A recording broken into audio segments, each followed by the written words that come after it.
नमस्कार। दिल्ली का मौसम करवट ले रहा है, बदल रहा है मौसम। लेकिन उत्तर प्रदेश की चुनावी कवरेज करके सिराज साहिल बिल्कुल सर्दी के कपड़ों में बैठे। हम उनसे जानना ही चाहेंगे सीधे। आज दूसरा राउंड की वोटिंग हो गई, क्या मानना आपको? क्या हाल है, क्या चाल है और क्या रुझान है?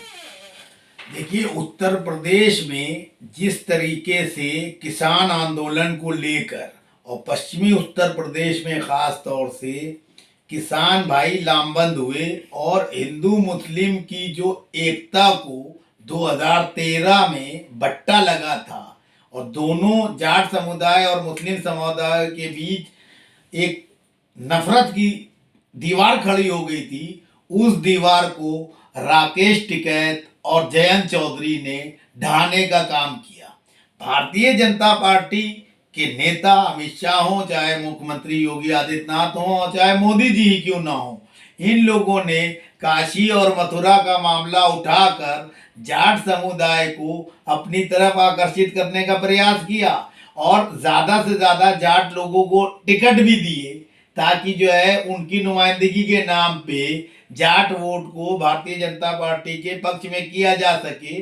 और अभी तक के भारतीय जनता पार्टी के नेताओं के दावे यही हैं कि पश्चिमी उत्तर प्रदेश में भारतीय जनता पार्टी का प्रदर्शन पिछले बार के मुकाबले जैसा तो नहीं होगा, लेकिन इतना भी जो है कम नहीं हो जाएगा कि उसको जो है सरकार बनाने में समस्याओं का सामना करना पड़े। और रही बात दूसरे दौर की, जिन सीटों पर जो है मतदान हुआ आज, उस मतदान के दौरान जो रुझान आए हैं उन रुझानों में यह है कि मुस्लिम बाहुल क्षेत्र में मतदान ज्यादा हुआ है। तो लोग ये जो है मान के चल रहे हैं कि वहां समाजवादी पार्टी और जयंत का जो गठबंधन है उसको लीड मिलेगी, लेकिन मैं ऐसा नहीं मानता हूं। क्योंकि मतदान मुस्लिम और जाट का जो समीकरण है उसमें तो मैं मानता हूं, क्योंकि वो बहुत बड़ा समीकरण था, 27% और 16% के करीब मामला था। तो और ये एकजुट भी हुए, जो खबरें आई हैं, तो वहां तो जयंत चौधरी और अखिलेश की चीज मजबूत होने की बात थी। लेकिन अब ये दूसरे दौर का जो चुनाव हुआ है, मतदान हुआ है, इसमें वो मुस्लिम बाहुल क्षेत्र के वोट अखिलेश जयंत के गठबंधन को मिलेगी इसकी गारंटी नहीं है, क्योंकि वहां और पार्टियां भी हैं, बहुजन समाज पार्टी के भी प्रत्याशी हैं, कांग्रेस के भी हैं और भीम आर्मी के भी हैं, असदुद्दीन ओवैसी के भी हैं। तो ऐसा नहीं है कि इस बार टैक्टफुली जो है मुस्लिम अगर वोट करता है हर बार की तरह से, तो दूसरे राजनीतिक दलों के नेताओं के भी जीतने की संभावना बढ़ेगी। और ये दूसरे दौर के जो चुनाव हैं इसमें भी बीजेपी पूरी तरह से खत्म नहीं हो रही है। दूसरे दौर में बड़े जिले हैं, जैसे बिजनौर, मुस्लिम बहुल यहाँ प्रभुत्व वाला जिला है, सहारनपुर, संबल तो कहते हैं कि बिल्कुल हिंदू मुस्लिम एकता वहाँ बिल्कुल ज़्यादा मजबूती से, कब तक की खबरें जो हैं उसके मुताबिक। तो जब इस तरह की खबरें आ रही हैं और ऐसे जिले हैं, तो क्या आपको लगता है कि क्या उनकी ताकत को डेंट पड़ेगा या अखिलेश और जयंत चौधरी की मजबूती बनी रहेगी? देखिए, सोशल मीडिया की वजह से मतदाताओं में जागरूकता बहुत आई है। अब आप अगर जो है सिर्फ हिंदू मुस्लिम के पॉइंट ऑफ व्यू से इस पूरे चुनाव का एनालिसिस करेंगे तो आप सही मायने में ईमानदाराना आकलन नहीं कर पाएंगे। क्यों? उसकी वजह यह है कि अगर आप इसी तरह से आकलन करेंगे तो हिंदू मुस्लिम को अगर लेके चलेंगे तो भारतीय जनता पार्टी हिंदुत्ववादी पार्टी कहलाती है।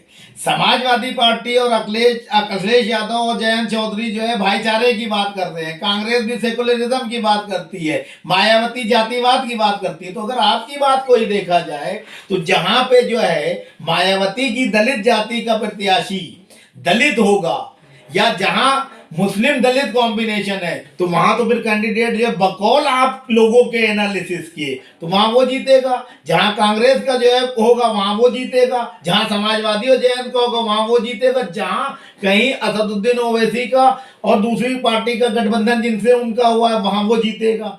तो फिर कहां जो है बीजेपी जो है पूरी तरह से हार रही है। सबकी मंजिल एक है, भारतीय जनता पार्टी को हराना, लेकिन राहें अलग अलग हैं। तो ऐसे हालात में अगर हंग असेंबली बनी तो उस स्थिति में तो भारतीय जनता पार्टी फिर सरकार बना ले जाएगी। हाँ, हम असेंबली में तो जोड़ तोड़ खरीद फरोख्त उसमें माहिर लोग हैं। माहिर लोग नहीं है, हमारे देश की राजनीति है, जो बिक रहा है उसी को तो खरीदा जाएगा, तो लोग बिक क्यों रहे हैं इस पे भी सवाल उठना चाहिए। और सत्ता हासिल करने के लिए भारतीय जनता पार्टी जोड़ तोड़ करती है या करेगी ऐसा तो नहीं है। कमोबेश सभी राजनीतिक दल सत्ता हासिल करने के लिए नैतिकता को ताक पे रखते हैं, राजनीतिक प्रतिबद्धता को ताक पे रखते हैं और सत्ता की चाशनी चाटने के लिए एकजुट हो जाते हैं।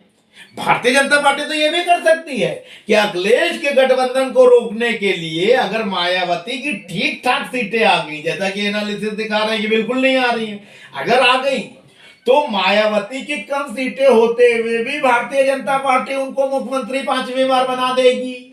लेकिन किसी भी कीमत पर अखिलेश, जयंत और कांग्रेस जो इलेक्शन के बाद प्रियंका का जिस तरह का रुझान आ रहा है कि हम इलेक्शन के बाद देंगे, तो बेवकूफ है, मैं शब्द बेवकूफ शब्द यूज करूंगा, बेवकूफ है अखिलेश, बेवकूफ है प्रियंका और बेवकूफ है मायावती।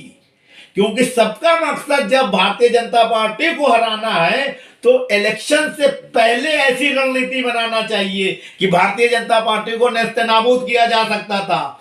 तुम राजनीति की बातें करते हो लेकिन राजनीतिक परिपक्वता नहीं दिखा पाते हो, दूरदर्शिता नहीं दिखा पाते हो। उस मामले में भारतीय जनता पार्टी तुमसे बहुत आगे है। और मैं खुले आम कह रहा हूं, अगर भारतीय जनता पार्टी को सीटें कम पड़ी तो उसको कौन कौन लोग मदद करेंगे वो भी सुन लीजिए। जो लोग ऐन मौके पे भारतीय जनता पार्टी छोड़ के समाजवादी के साथ आए हैं वो जीतेंगे, कद्दावर नेता हैं, वो वापस जाएंगे बीजेपी के पास, मायावती सपोर्ट करेंगी। सुभाषा पार्टी के जो राष्ट्रीय अध्यक्ष राजभर जो किंग मेकर बनने के सपने देख रहे थे और कुछ हद तक बने भी थे, लेकिन अखिलेश के साथ जाने के बाद वो बर्बाद हो गए। लेकिन क्योंकि समीकरण है, अगर वो जो भी सीटें जीतेगा वो भी जो ले जाके बीजेपी की झोली में रख देगा, ये मैं खुलेआम कह रहा हूं। और आप देख लीजिएगा 10 मार्च के बाद अगर हंग असेंबली आई, क्या हंग असेंबली आई, तो सरकार हर हालत में बीजेपी की बनेगी। क्योंकि ये लोग भाजपा के खिलाफ लड़े हैं, तीनों लोग जो प्रमुख हैं, कांग्रेस, बसपा और सपा गठबंधन के लिए इन लोगों ने सबने गठबंधन किया, ये तीनों गठबंधन बीजेपी के खिलाफ है। तो जाहिर सी बात है केंद्र में सत्ता होने के नाते भारतीय जनता पार्टी फायदा उठाएगी और ये चोर उचक्के दल बदलुओं को डरा धमका के ईडी, सीबीआई और प्रलोभन देके, क्योंकि बेकाऊ हैं, इनको मंत्री पद की लालच दी जाएगी और ये जाके बीजेपी के खेमे में बैठ जाएंगे। और मैं कह रहा हूं कि सरकार बीजेपी की ही बनेगी। और अगर कोई अनहोनी हुई और बीजेपी की सरकार नहीं बनी, त्रिशंकु नहीं हुआ, तो एक चीज और जोड़े दे रहा हूं, फिर पूरी तरह से जो है अखिलेश की सरकार बनेगी, उसको किसी एक एमएलए की भी जरूरत नहीं होगी, ये भी मैं कह रहा हूं। आपने जब बेकाऊ लोगों की बात की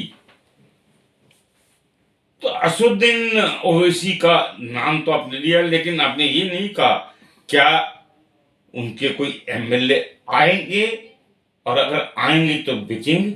देखिए, जो मीडिया रिपोर्ट्स आ रही हैं कि असदुद्दीन को लोग बी टीम मानते हैं भारतीय जनता पार्टी की, इसलिए उनको मुस्लिम वोट नहीं मिलेगा, मैं उन सारे टीवी चैनल के एनालिसिस करने वालों से इतर बात कह रहा हूं। असदुद्दीन ओवैसी भले ही ऐसे काम कर रहे हैं या मीडिया दिखा रहा है कि जो है ये बी टीम है, लेकिन असदुद्दीन ओवैसी ने पिछले 1 साल में यूपी में घूम घूम के जो जमीन तैयार की है, उस जमीन के हिसाब से मैं ये मानता हूं कि 5-6 एमएलए असदुद्दीन के हर हालत में जीतेंगे। और वो सत्ता की चाबी होगी एक तरह से अगर हंग होगी। और आपको मैं बताऊं, असदुद्दीन ओवैसी अपना ये ठप्पा हटाने के लिए समाजवादी गठबंधन को समर्थन दे सकते हैं कि हम बीजेपी की भी टीम नहीं है, हम सच्चे मुसलमान हैं। लेकिन अगर समीकरण ऐसा बना कि असदुद्दीन की 4, 5, 6 सीटों के दम पे ही सत्ता बने बिगड़ेगी, तो असदुद्दीन को चाहे अमित शाह मोदी को उल्टा लटकाना पड़े, या तो वो सदन से वॉकआउट करेंगे, न्यूट्रल बनेंगे कि मैं अखिलेश के खिलाफ भी चुनाव लड़ा था, उनकी जो स्टाइल है, और बीजेपी के भी खिलाफ लड़ा था, इसलिए मैं विपक्ष में बैठूंगा, मैं जनता की आवाज बनूंगा, इस तरह के भाषण देके वो न्यूट्रल होंगे। लेकिन वो असदुद्दीन समाजवादी के साथ नहीं जाएंगे। आज के लिए इतना ही। इस आकलन के लिए बहुत बेबाक आकलन सिराज साहिल का।